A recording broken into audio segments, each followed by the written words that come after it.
Hello everybody, welcome to Blue Goose Garage. 2001, I think, Chevrolet Suburban.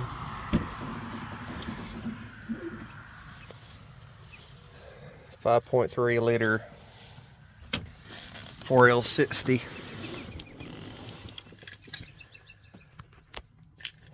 Customer states the transmission does not transmission. What it actually does, and plus the customers, my dad, we actually went and drove this home. Should have made a video, but we went to Irwin, Tennessee. Irwin was hit fairly hard by that hurricane. We went up there and looked at this and bought it and drove it home, which is about 40 miles maybe from here, and it shifts in the second gear, and as soon as it tries to go into third, you've not got anything. So it's got first, second, and reverse, but third and overdrive is missing, MIA. And it's a 4L60, so you know that's not uncommon.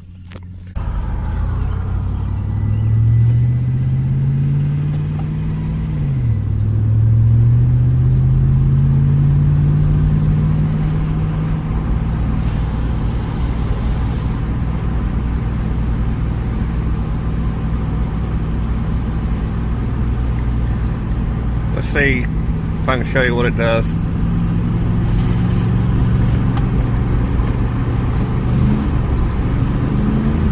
Nothing. As soon as it tries to go into third, got it back in second.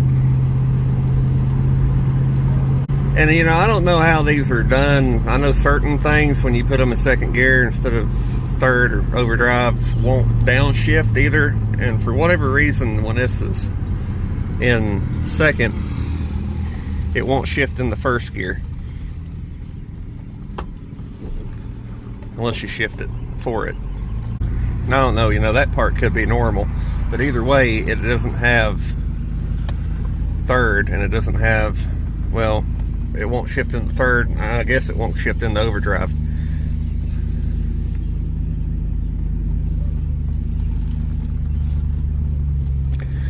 So I want to put it in my carport because it's supposed to start raining for the next week, really. But I want to put it in that carport so I can lift it up and take the transmission out, which means my Chevelle gets to be outside for a week or two or three. You know, spent most of the spring and early summer and stuff outside, so it's not going to hurt it. But I'm going to pull this in there, and then I'll show you a little bit more. 5.3 liter LS Vortec. It's got a cold air intake.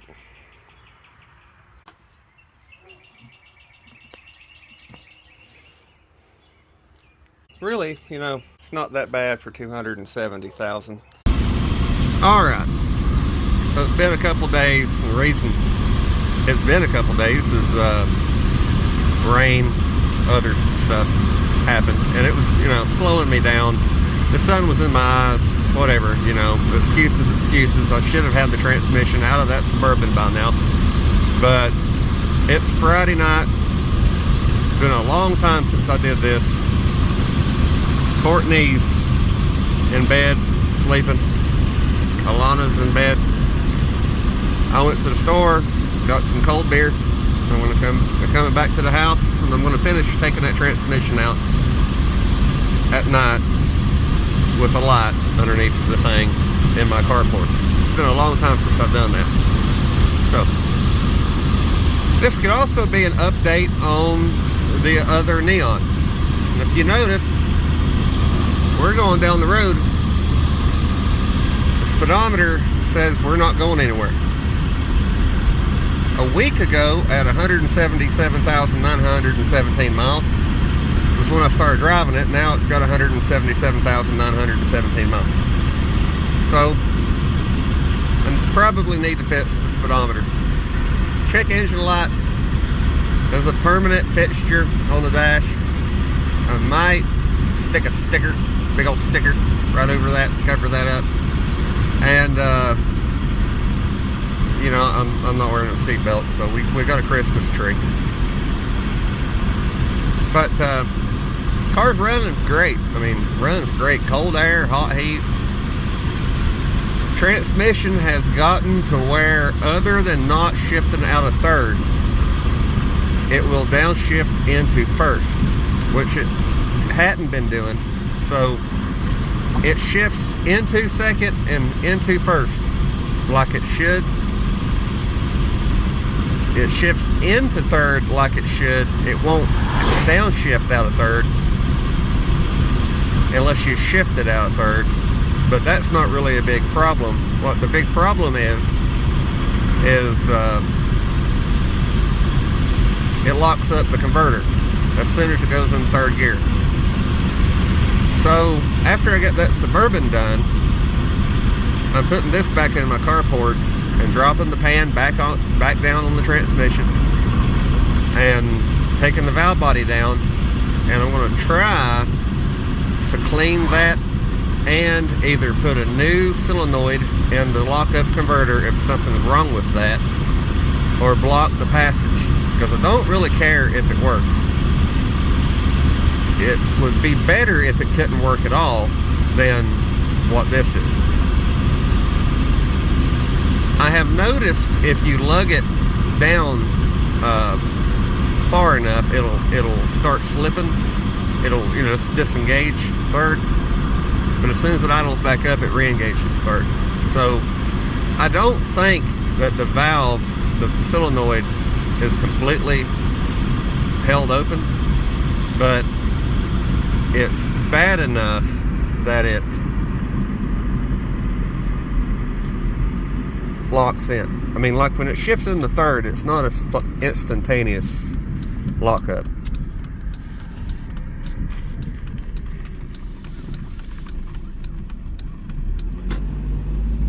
That time it shifted into first like it's supposed to. Just, you know, that's what it wants to do. It had 260,000 miles on it in the car that it came out of, and it worked fine 2 years ago. But it sat for 2 years, and in that 2 years, something got sticky.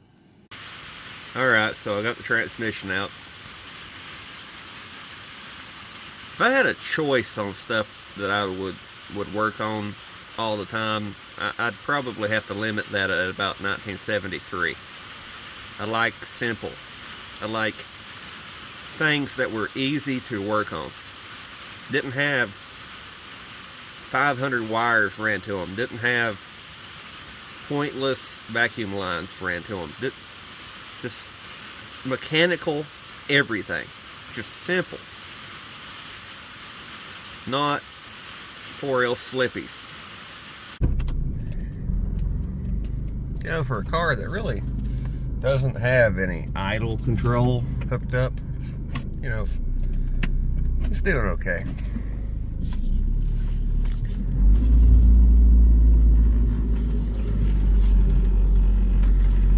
I'm going to try to put this up on a tire on camera here. I don't know how this is going to actually work. And also, I'm going to do something I've never done before.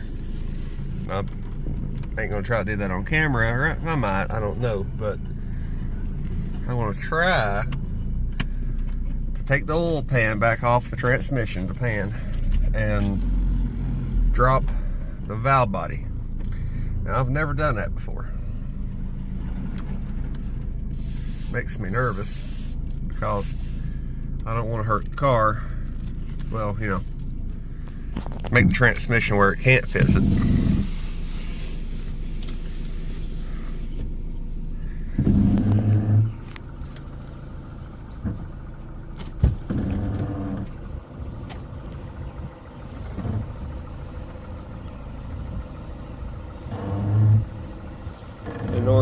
needs to roll back for this.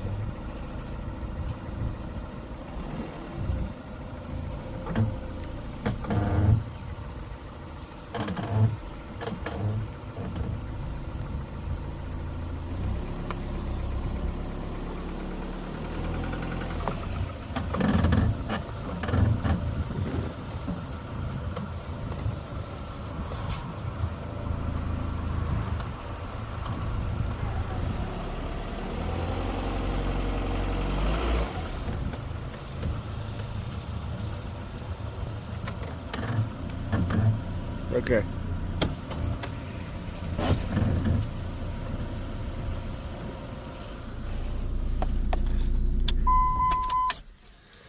Probably need to do something like put a block in front of the wheel, like this one.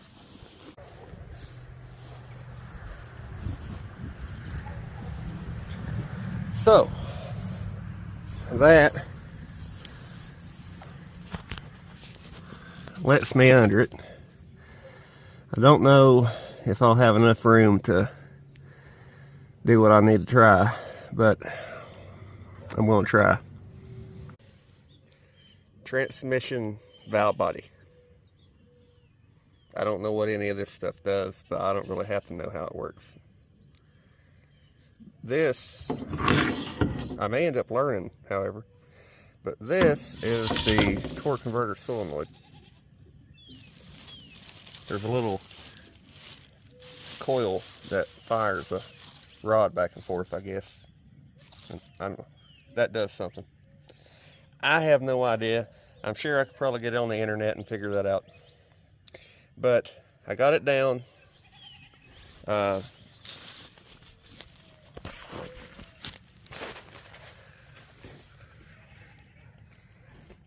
mean, that all looks better than it could have. Still bleeding some. It's a girl. It's a girl. 7 pounds. 2 ounces. 2 ounces. It might be okay. It does seem to be missing a toe and somehow already has teeth.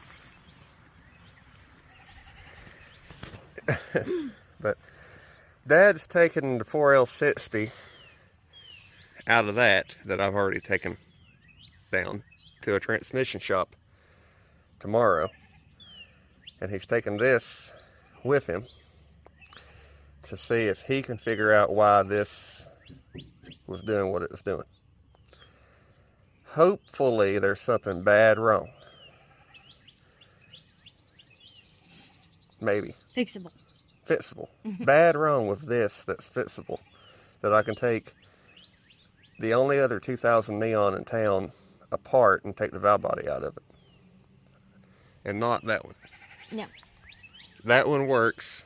We want to keep it that way. We want this one to be like that one. Yeah. But I don't know what all these numbers mean. I don't know what series that transmission is. It says 100-GG on the bottom of it. I've got no idea. But I do know that this is the passing cable rod, and this is the shifter, and yeah. It's not doing the shifty things. It's not doing shifting things. Well, it does, but it don't do them when you want them to do them. It kind of does it when it wants to, and you're just along for the ride. This gets taken down there, and then I'm going to try to put it back up in it tomorrow or the next day, and then we'll see if it moves. And which it moved, you know, it moved. It just didn't Move. shift. I mean, it did. After, that's the thing, it makes me think this little piece here, that lever pushes on, something's probably stuck here, because it doesn't shift good until it's warm. So maybe something's dirty. I read somewhere about those corroding, but that really doesn't look all that corroded to me. But what do I know? I'm used to rusty 4-speeds that work, you know, not slush boxes that somewhere your hopes and dreams come in here and disappointment leaves somewhere else. I don't know if I'll make this its own video or put it out when the transmission's back together. But if whatever I do, that's what I did. So if this is bye, and if it's tomorrow, you won't see any of this part. So, yeah.